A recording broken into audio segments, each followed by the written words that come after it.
NCRB की report के अनुसार उत्तर प्रदेश में महिलाओं के प्रति अपराध में कमी आई है, महिलाओं के प्रति हिंसा में कमी आई है। इस समय पब्लिक के रूप में हमारे साथ यहाँ मौजूद हैं कुछ अधिवक्ता। इनसे हम जानने की कोशिश करते हैं कि एनसीआरबी का ये जो रिपोर्ट है वह कितना, इस पर इनकी क्या कुछ प्रक्रिया है। भाई साहब, एनसीआरबी की रिपोर्ट आई है, उत्तर प्रदेश में अपराध में, महिलाओं के अपराध में कमी की बात एनसीआरबी कर रही है। लगभग 50% 2023 और 2024 की तुलना करें तो 50% की गिरावट आई है। क्या कुछ करना है? देखिए, एनसीआरबी की रिपोर्ट जो पढ़े लिखे साक्षर लोग हैं वो लोग देखते हैं। गाँवी क्षेत्र में आप जाएं और वहाँ के किसी भी पुरुष से, महिला से या वहाँ के युवा से अगर आप पूछेंगे तो आपको समझ में आएगा कि भय मुक्त माहौल क्या होता है। आज गांव से लेकर शहरों तक की महिलाएं एकदम भय मुक्त होकर टहल रही हैं, घूम रही हैं। कोई दिक्कत नहीं है, कोई अपराध उनके प्रति नहीं हो रहा है। अगर जो अपराध करने का प्रयास किया जाता है, अपराधियों के मनोबल किस तरह पुलिस द्वारा तोड़े जा रहे हैं ये भी आप देख रहे हैं। सोशल मीडिया का जमाना है, लोग कहते हैं कि एफआईआर दर्ज नहीं की जा रही है। आज किसी के संग कोई छोटी सी घटना होती है तो सोशल मीडिया पे डाल देता है। कहाँ से कोई अपराध छुपा सकता है?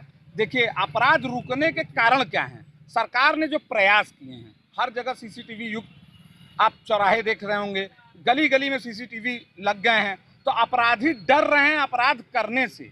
संगठित अपराध आज खत्म हुए हैं और जो गिरोह एक चलते थे पहले, आप सुनते रहे होंगे फलाने माफिया के गिरोह, दिमाग माफिया गिरोह, तो उन माफियाओं का भी अंत उत्तर प्रदेश के माननीय मुख्यमंत्री योगी आदित्यनाथ जी के संरक्षण में हो चुका है।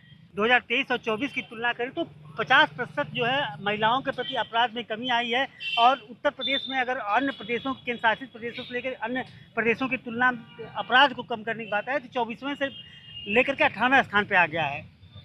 थोड़ा सा और पीछे जाइए आप, इसके थोड़ा सा पीछे जाते हैं हम।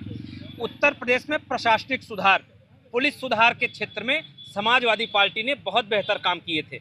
100 डायल समाजवादी पार्टी ने दिया और फिर 10-90 की स्थापना श्री अखिलेश यादव जी ने किया। और आप देखेंगे लगातार जो पुलिस वालों को मोटरसाइकिल दी गई, गाड़ियां दी गई, तेज करने के लिए, पुलिसिंग को तेज करने के लिए अखिलेश यादव जी ने भरपूर सुधार किए। उसके बाद उत्तर प्रदेश में अपराध का ग्राफ गिर गया। लेकिन अब मैं बताता हूं कि भारतीय जनता पार्टी जब से आई है तो ये भारतीय जनता पार्टी के लोगों ने क्या करना शुरू किया कि इन्होंने एक गैंग का, एक जो गैंग था उसका सफाया किया, दूसरे गैंग को अपनी पार्टी में शामिल किया और अपना वरदहस्त उनके सर पे रखा।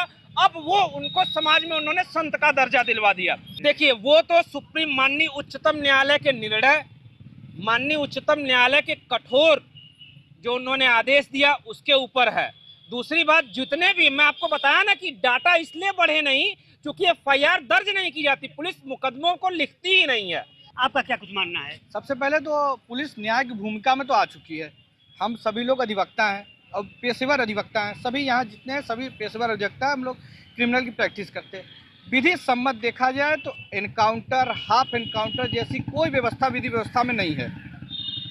जस्टिस अरुण कुमार देसवाल ने हाल ही में उत्तर प्रदेश सरकार को कोट करते हुए लिखा अपने जजमेंट में, स्टेट वर्सेस राजू में, कि केवल उत्तर प्रदेश में हाफ एनकाउंटर जो अपने सीनियर अधिकारी को खुश करने के लिए, सरकार को खुश करने के लिए करिए। कोई भी एनकाउंटर, हाफ एनकाउंटर जजमेंटल नहीं है। तो उस हाईकोर्ट के स्तर पर जाते हुए सारे हाफ एनकाउंटर खत्म हो जाते हैं, उनको पूरी की पूरी एकदम पानी पिला दिया जाता है हाईकोर्ट में। अभी हाल ही में अनहॉर्नेबल। और दूसरी बात, एनसीआरबी की डेटा, एनसीआरबी डेटा में सारी बातें तो हो गई, महिला उत्पीड़न, डाउरी, डेथ, सब कुछ हो गया। साइबर क्राइम पे बात क्यों नहीं हो रही है? डिजिटल अरेस्ट हो जा रहे। अभी हाल ही में एक आईपीएस ऑफिसर जो सबसे पढ़े लिखे माने जाते हैं, आईपीएस ऑफिसर डिजिटल अरेस्ट होके 18.5 लाख रुपए उनसे गबन कर लिए गए। आज तक न उनकी रिकवरी हुई है। अब साइबर अपराध में इतनी पीड़ित हो गई है जनता साइबर अपराध से। महिलाओं के प्रति लगभग 50% अपराध में कमी आ गई है। दहेज हत्या में 51% कमी आई है। देखिए, अभी जो दहेज हत्या का प्रकरण है, मुझे नहीं लगता कि अब के समय में, अभी के समय में कोई दहेज हत्या करना चाहता है। क्योंकि अभी का जो अभी चल रहा है, हम लोग पेशे से अधिवक्ता हैं और यहाँ महिला कोर्ट में भी जाके परिवार न्यायालय में भी प्रैक्टिस करते हैं, तो ये प्रतीत होता है कि महिलाएं आजकल परिवार पे ज़्यादा हावी हैं।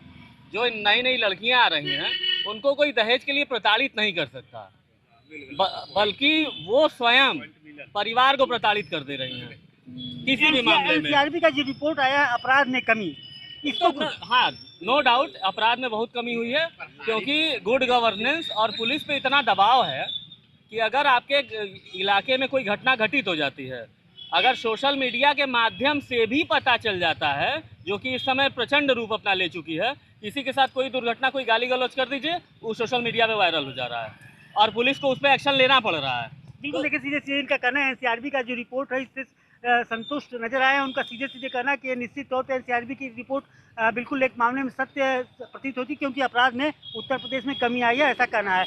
आपका क्या मानना है? जिस तरह एनसीआरबी का रिपोर्ट आया है कि महिलाओं पर अपराध के प्रति लगभग 50% कमी आई है, दहेज हत्या में 51% कमी आई है, और प्रदेश और केंद्र शासित उसकी बात करें तो अपराध में 24वें से 18वें स्थान पर उत्तर प्रदेश आ चुका है। ये अपने में ही अद्भुत व्यवस्था है कि परम पूज्य योगी आदित्यनाथ जी की शासन सुशासन की व्यवस्था में उत्तर प्रदेश उत्तम प्रदेश की ओर बढ़ रहा है, जहां अपराध खत्म है, जहां दंगे नहीं हो रहे हैं, और एनसीआरबी जो कि नेशनल रिसर्च टीम होती है, उसके आंकड़े जो आए हैं, उस आंकड़े से संतुष्ट करने वाले हैं कि उत्तर प्रदेश में बहुत मात्रा में अपराध का दमन हुआ है। लेकिन एक विषय ऐसा है जिस पर अभी भी उत्तर प्रदेश सरकार को काम करने की आवश्यकता है, जो कि साइबर पर सरकार काम कर रही है, लेकिन जिस हिसाब से काम करना चाहिए वो सरकार रिजल्ट नहीं दे पा रही है। जैसा दंगे पर उन्होंने रोक दिया, संगठित अपराध को उन्होंने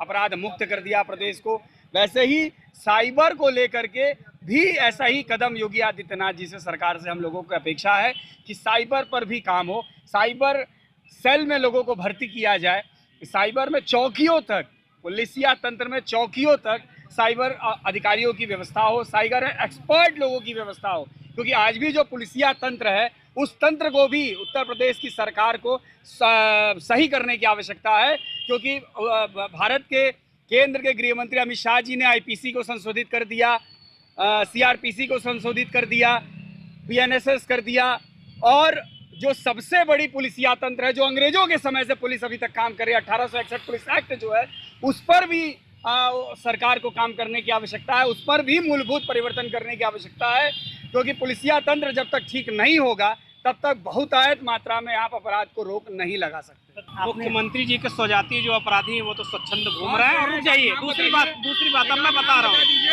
भारतीय जनता पार्टी की सरकार में पुलिस वालों को पुलिसिंग का काम नहीं करना है। इनको भारतीय जनता पार्टी की सरकार पुलिसिंग का काम नहीं करने देती, केवल अगवानी के लिए खड़े करते हैं। पुलिस वाले भी परेशान हैं, इनको अपनी ड्यूटी नहीं करने दी जाती।